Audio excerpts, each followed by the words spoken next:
Darah ialah tisu penghubung dalam bentuk cecair yang terdiri daripada 55% plasma dan 45% sel darah. Darah mengandungi bahan seperti nutrien, gas terlarut dan bahan kumuh. Tanpa darah, sel yang membina tisu badan kita tidak dapat hidup. Darah membawa makanan dan oksigen ke tisu untuk menyuburkannya dan untuk membolehkan sel baru terbina.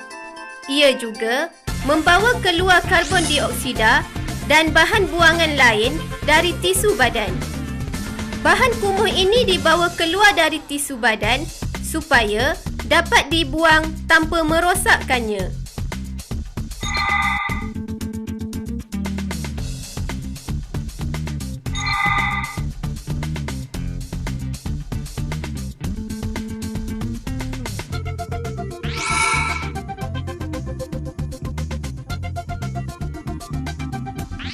Seorang lelaki dewasa mempunyai kira-kira 5 hingga 6 liter darah dalam badannya.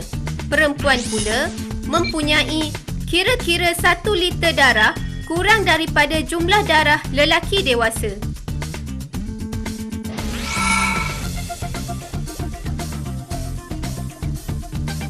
Melalui proses pengemparan, komposisi darah akan terasing kepada 45% sel darah yang termendap di dasar tiup pengempar dan 55% bendalai kuning pucat yang disebut plasma di bahagian atas sel darah.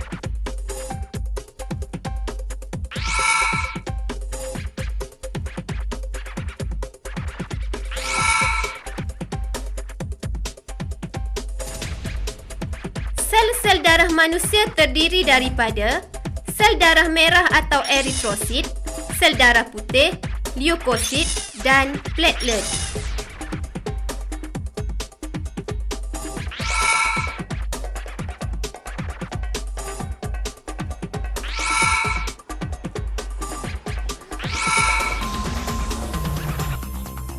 Eritrosit berbentuk cakra dwi cengkung.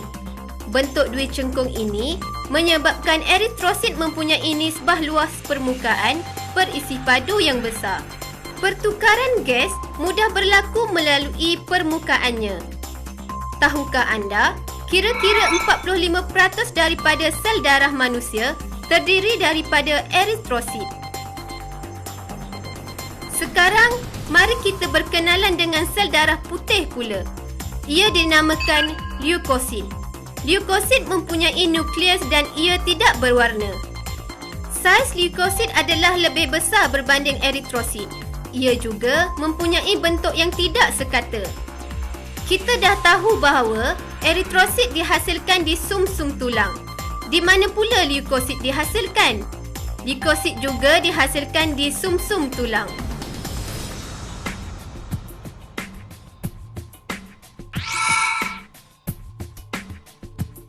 Sel darah putih bertindak sebagai barisan pertahanan kedua dan ketiga di dalam badan kita, iaitu barisan pertahanan pertama melibatkan kulit dan mukus.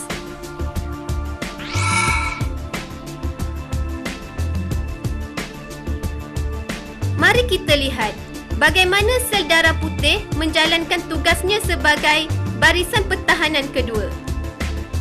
Sesetengah patogen, iaitu mikroorganisma yang menyebabkan penyakit, dapat melepasi barisan pertahanan pertama dan berjaya masuk ke dalam badan. Bagi menghadapi serangan patogen ini, badan mewujudkan barisan pertahanan kedua. Apabila patogen masuk ke dalam badan, leukosit menjadi lebih aktif untuk mencari dan memusnahkan patogen berkenaan. Ia akan menyerang patogen tersebut dengan memusnahkannya secara fagositosis, iaitu dengan cara memerangkap, seterusnya menelan patogen tersebut dan seterusnya menghadamkannya melalui tindakan enzim lisin. Leukosit ini juga dikenali sebagai fagosit.